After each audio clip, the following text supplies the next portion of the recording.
அது எப்பவுமே ஹாசினி சாப்பிட்றதுக்கு முன்னாடி ப்ரே பண்ணுவா.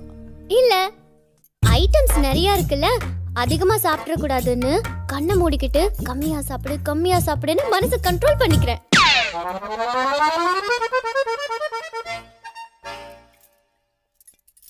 ஏன் எல்லாரும் சைலண்டா இருக்கீங்க?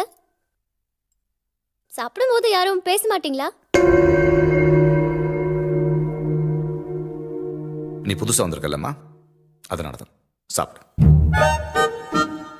சரி, நீங்க வந்து உங்க வீட்டுக்கு தெரியுமா? தெரியும்பா. தெரியாது அங்கிள். தெரியாது இல்ல சந்தோஷ், சொன்னா அனுப்பிடுவாங்களா? அட எங்க அப்பாவை விடுங்க அங்கிள், நீங்க அனுப்புவீங்களா? சட்னி வைக்கவா? பை, ஆக்சுவலா நான் வந்திருக்கவே கூடாது, ஆனா சந்தோஷ் ஃபீல் பண்ண கூடாதுன்னு தான் வந்தேன். இல்ல, எங்க அப்பா அறநிலையத்துறையில ஒர்க் பண்றாரு. எங்களுக்கு எல்லா கோவிலையும்